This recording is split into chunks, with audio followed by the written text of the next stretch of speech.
বাঙালি জাতির সন্দেহবাদের রোগটা আমার মনে হয় দিন দিনে বাড়তেছে। ইনফ্যাক্ট আমার মধ্যেও আছে। মানে অনেকে ভালো কিছু করলে মনে হয় যে অন্য কোনো উদ্দেশ্য আছে কিনা। মানে এখন আসলে পরিস্থিতিটা এরকম যে কেউ কারোর জন্য উদ্দেশ্য ছাড়া করবে সেই সংখ্যাটা আছে খুব কম আর কি। অবশ্যই আছে, সব একরকম হলে তো আসলে চলতো না।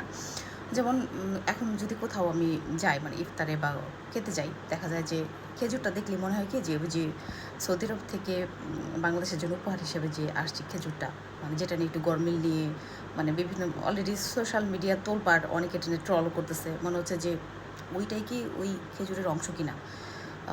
তো যাই হোক, আবার ভাববে না যে এটা সেই খেজুর। এটা হচ্ছে আমার ছোটো খালাম্মা কয়েক মাস আগে উমরা করতে গেছিলো, সেখান থেকে ফেরার সময় নিয়ে আসছে। আমি হাতে পাইছি অবশ্য পরে, কারণ দেখা হয়েছে ময়মনসিংহ গেছি পরে।